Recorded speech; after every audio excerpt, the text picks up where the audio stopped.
تو یہ جو شب برات کی جتنی بھی احادیث ہیں ان میں سے کوئی بھی حدیث ہے بھی وہ گنتی کی ہے، 5-6 احادیث ہے، بلکہ وہ کہنا چاہیے کہ احادیث کیا ہیں وہ یعنی سند کے ساتھ روایتیں بیان ہوئی ہیں نبی علیہ السلام کے ریفرنس سے، کوئی بھی اصول محدثین کے اوپر صحت کے درجے پہ نہیں ہے۔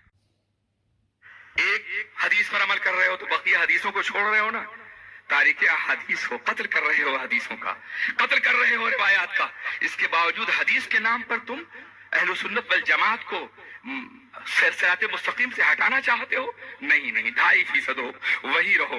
زکوٰۃ سمجھ کے ہم نے نکالا ہے، اور جو زکوٰۃ نکال دی جاتی ہے جانتے ہو مال کا تزکیہ ہوتا ہے، نکالنے کے بعد مال پاک ہو جاتا ہے۔ چونکہ مال گندا ہونے والا تھا اس لیے ہم نے تمہیں نکال دیا ہے معاشرے سے۔ اب تم راس المال میں داخل ہونے کی کوشش نہ کرو، اصل مال میں واپس آنے کی کوشش نہ کرو۔ تم نکلے رہو گے تو ہم بھی پاک رہیں گے، آ جاؤ گے تو شاید ہم بھی ناپاک ہو جائیں، اس لیے ہمیں ناپاکی سے بچاؤ، جہاں ہو وہیں رہو تم۔ یہ شب برات ہے، یہ عبادت کی رات ہے، یہ طاعت کی رات ہے۔ امت مسلمہ کا یہ اکثریت پوری دنیا میں آج کی رات جاگ رہی ہے، آج کی رات بیدار ہے، اپنے بزرگوں کے لیے دعائیں کر رہی ہے، اپنے ماں باپ کے لیے دعائیں کر رہی ہے، اپنے اساتذہ کے لیے دعائیں کر رہی ہے، قبرستانوں میں اپنے مردوں کے لیے دعائیں کر رہی ہے، اس لیے کہ حضور اکرم صلی اللہ علیہ وسلم سے جانا ثابت ہے۔ اس لیے جو ایسا کر رہے ہیں انہیں روکنے کی کوشش مت کرو۔ اور ہم نے تمہارا جواب اس لیے کبھی دینے کی کوشش نہیں کی تھی کہ ہم یہ سمجھتے تھے کہ تمہاری کوئی حیثیت نہیں ہے، تم کیا کرو گے کہ چند چنے کوئی پھاڑ تو پھوڑ نہیں سکتے ہیں، مگر اب تم اتنے جری ہو گئے ہو باہر کے اشاروں پر۔ میں اس لیے کہہ رہا ہوں کہ یہ نیو ورلڈ آرڈر کا ایک متفقہ منصوبہ ہے امریکہ کا، کہ مسلمانوں میں اس قدر فقہی اختلاف پیدا کرو، اتنے اختلاف پیدا کرو کہ یہ آپس میں کٹ مریں، اور ہمارے حملوں سے بچانے کے لیے ان کے پاس کوئی انتظام نہ ہو۔ بیرونی طاقتیں جو بھی کر رہی ہیں ان سے ان کو واقفیت بھی نہ ہو، یہ سوئے رہیں۔ یہ ایک فتنہ ہے، یہ کوشش ہے، اس لیے ایک دم سارے حملے ایک ساتھ ہو رہے ہیں۔ قادیانی بھی آج ہی بیدار ہوئے، یہ بھی آج ہی بیدار ہوئے، دوسرے فرقے آج ہی ہلچل پیدا ہو گئی ہے۔ یہ ایک دم صدی کے ختم ہونے سے پہلے یہ سب کیوں ہو رہا ہے؟ یہ باہر کے اشارے ہیں، باہر کی ڈوریاں ہیں جو ہلائی جا رہی ہیں تاکہ امت مسلمہ کو لڑا کر کے تباہ کر دیا جائے۔ خدا را ایسا مت کرو، ٹھیک ہے؟ یہ بکتے ہی نے بکنے دو، تم اکثریت میں ہو، تم میجارٹی میں ہو۔ اتبعوا السواد العظم من شذ شذ فی النار، سواد اعظم کی اتباع کرو، جو تنہا جاتا ہے تنہا جہنم میں جاتا ہے۔ ید اللہ علی الجماع، جماعت کے اوپر اللہ کا ہاتھ ہوا کرتا ہے۔ تم جماعت ہو، اہل سنت والجماعت ہو، تمہارے اوپر اللہ کا ہاتھ ہے، اس لیے تم کسی اور کی پرواہ نہ کرو۔ میں نے صرف اس لیے کہا کہ مسلسل یہ اطلاعات مل رہی ہیں کہ روکا جا رہا ہے، منع کیا جا رہا ہے، شب برات کی کوئی حیثیت نہیں ہے، کیوں منا رہے ہو؟ صدیوں سے منایا جا رہا ہے، صدیوں سے ہمارے باپ دادا منا رہے ہیں۔ تم یہ کہو گے قمر الزمان پھر تم نے باپ دادا والی بات کی۔ ایک بڑی خاص بات یہ ڈالی جا رہی ہے ذہنوں میں کہ جب باپ دادا کا نام لیا جائے تو فوراً یہ کہہ دیا کرو کہ ابو جہل اور ابو لہب بھی باپ دادا کا نام لیتے تھے، ہے نا؟ یہ کہتے ہیں نا کہ باپ دادا کو بطور مثال نہ پیش کرو، باپ دادا کا عمل سند نہیں ہے، باپ دادا کا عمل ثبوت نہیں ہے۔ ابو جہل اور ابو لہب وغیرہ بھی اپنے باپ دادا ہی کا نام لیتے تھے کہ ما الفینا علیہ آباءنا، ہم تو اسی دین پر ہیں جس میں ہمارے باپ دادا رہے۔ تو یہ تو کافروں کی بولی ہے، یہ بولی تو نہ بولو۔ یہ کہتے ہیں آپ سے، یہ کہتے ہیں ہمارے نوجوانوں سے یونیورسٹیوں اور کالجوں میں۔ بڑے خوبصورت لٹریچر چھاپ رکھے ہیں، پیٹرول ڈالر ہیں نا ان کے پاس، بڑے انگلش میں، اردو میں، عربی میں، مختلف زبانوں میں فری دے رہے ہیں۔ جانے والے تمام حاجیوں کو پائل اپ کر دیتے ہیں، بھر دیتے ہیں، لے جاؤ جتنا لے جا سکتے ہو، اس میں تمہیں بوجھ کی بھی قید نہیں، ہمارا جہاز فری لے جائے گا تم کو، جتنا چاہو یہ فتنہ لے جاؤ ہماری آبادی سے، ہمارے گھروں سے۔ یہ ہو رہا ہے یا نہیں ہو رہا ہے؟ حج کے موقع پہ تقسیم ہو رہا ہے نہیں ہو رہا ہے؟ گھروں میں بانٹا جا رہا ہے نہیں بانٹا جا رہا ہے؟ یہاں تو یہ عالم ہے، خوف کا تو یہ عالم ہے، ڈر کا تو یہ عالم ہے کہ اہل سنت کی ایک کتاب اگر چلی جائے تو بل میں ڈال دیتے ہیں اور واپسی میں وہ پورا جہاز بھر کے دیتے ہیں۔ یہ ہے کسی غلط عقیدے کی خوف کا عالم۔ جو غلط ہوتا ہے وہ کبھی دوسرے کو ایکسپٹ نہیں کرتا، وہ ڈرتا رہتا ہے ہماری دیواروں میں شگاف نہ پڑ جائے، کہیں کوئی سچ سے واقف نہ ہو جائے، ورنہ جس طرح سے وہ بھیج رہے ہیں ہم کو بھی اپنی کتابیں بھیجنے کی اجازت دی جاتی ہے۔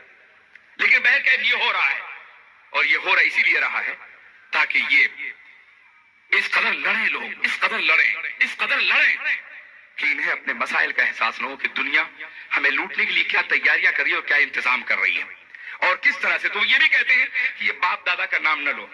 کالجوں میں پھیل گئے، یونیورسٹیوں میں، اسکولوں میں پھیل گئے ہیں، بڑی بڑی رقمیں ان کو ملتی ہیں، بڑا بڑا سرمایہ ملتا ہے، بڑی بڑی تنخواہیں انہیں مل رہی ہیں. یہ باپ دادا کا نام لینا، دراصل یہ بزرگوں کا نام لینا، ائمہ کا نام لینا، یہ تو کافروں کا طریقہ ہے. میں ایک بات سمجھا دوں، ایسی بیٹھ جائے گی کہ انشاءاللہ قیامت تک تم سے دوبارہ کوئی یہ بات نہیں کہہ سکے گا. باپ دادا کا نام لینے کا حکم تو قرآن نے بھی دیا ہے.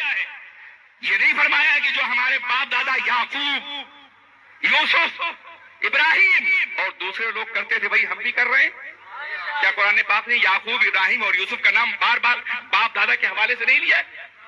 یہ تو جواب ہوا قرآن کے حوالے سے.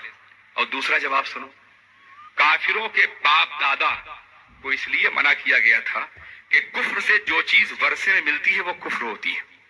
یہ ورثہ ہے نا، ہیریٹیج، یہ وراثت ہے. کفر سے جو چیز ورثے میں ملے گی وہ کفر ہوگی. کافر باپ اپنے بیٹے کو جو دے گا وہ کفر دے گا، مگر اسلام مسلمان سے جو چیز ورثے میں ملے گی وہ اسلام ہوگی، وہ کفر نہیں ہوگی. تو قرآن نے ان باپ دادا کو منع کیا ہے جو کافر تھے. کیا تم ہمارے باپ دادا کو کافر سمجھتے ہو کہ ان کے طریقے پہ عمل کرنے سے روک رہے ہو؟ ارے وہ تو مسلمان تھے، ان سے جو چیز ورثے ملے گی وہ اسلام ہوگی.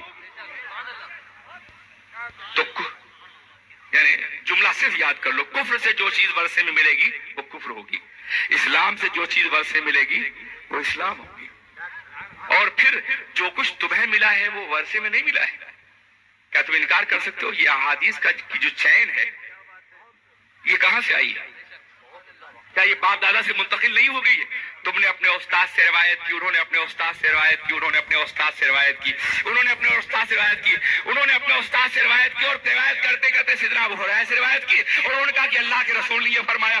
تو یہاں سے لے کے 1400 سال تک تم تو خود بھی اپنے باپ دادا کا نام لے رہے ہو. اس کے بغیر نہ قرآن تم تک پہنچے گا نہ دین تم تک پہنچے گا. اسلام سے جو چیز ورثے ملتی ہے وہ اسلام ہوتی ہے. یہ نمازیں، یہ طاعتیں، یہ شب برات اس کی برکتیں، یہ لیلۃ القدر اس کی برکتیں، یہ جمعۃ المبارکہ اس کی برکتیں، اس کی روایتیں جو کچھ ملی ہیں ہمارے اسلاف سے ملی ہیں، وہ ہم سے بہتر مسلمان تھے، اس لیے یہ سب کچھ اسلام ہے، یہ اسلام کے باہر نہیں ہے. تم ذرا سوچو، آج 1400 سال کے بعد تم ان روایتوں کا انکار کر رہے ہو جسے قرون اولیٰ میں مان لیا گیا ہے. میں ایک بات بتاؤں، امام اعظم سب سے پہلے امام ہے نا، سب سے پہلے امام. تابعی ہیں، صحابہ کو دیکھا ہے انہوں نے، اور سرکار نے فرمایا خیر القرون قرنی ثم الذین یلونہم ثم الذین یلونہم. سب سے بہتر زمانہ ہے، اس کے بعد ان کا زمانہ جو ان سے ملے، مجھ سے ملے، اور اس کے بعد ان کا زمانہ جو ان سے ملے. پتا چلا سب سے بہتر میرا زمانہ ہے، پھر صحابہ کا زمانہ ہے، پھر تابعین کا زمانہ ہے. حضرت امام اعظم ابو حنیفہ کے زمانے کو رسول اللہ نے خیر القرون کہا ہے، اور تم شر القرون میں بیٹھ کر کے خیر القرون کے عظیم بزرگ کا انکار کر رہے ہو. بیرکیف شب برات حق ہے، اس کی نعمتیں حق ہیں، اللہ کے انعامات حق ہیں، اللہ کا برستا ہوا کرم حق ہے. اس لیے خبردار، اگر کوئی گمراہ کرنا چاہے تو مت بدکو، تم حق پر قائم ہو اور حق پر قائم رہو، صراط مستقیم ہی پہ قائم رہو. اللہ ہمیں اور تمہیں سب کو صراط مستقیم پہ قائم رکھے. یہ رات طاعت کی رات ہے، یہ رات عبادت کی رات ہے. اور کبھی تم نے سوچا، وہ کہتے ہیں کہ ایک رات میں پوری کائنات کی لذتیں لوٹ لینا چاہتے ہیں. اگر اللہ ایک لمحے میں سب کچھ دے دے تو تمہارے باپ کا کیا ہے بھائی؟ ہم نے تمہارا تو کوئی نقصان کیا نہیں، ہم نے تمہارا تو کوئی بگاڑا نہیں. اگر وہ سب کچھ عطا فرما دے ایک لمحے میں، ایک قطرے اشک کے بدلے میں اگر پورے گناہ معاف کر دے، تمہارا کیا بگڑتا ہے؟ موتی سمجھ کے شان کریمی نے چن لیے قطرے جو تھے میرے عرقین فیال کے. کیا اس حدیث کا بھی انکار کرو کہ اللہ کے رسول نے فرمایا الندامت توبۃ، شرمندہ ہو جانا بھی توبہ ہے؟ کیا اللہ کے رسول کا یہ قول تم نے نہیں سنا ہے؟ من تاب تاب اللہ لہ، جو توبہ کرتا ہے اللہ اس کی توبہ قبول کرتا ہے. یہ توبہ جو ہے یہ استمرار اور دوام پہ دلالت کرتا ہے یا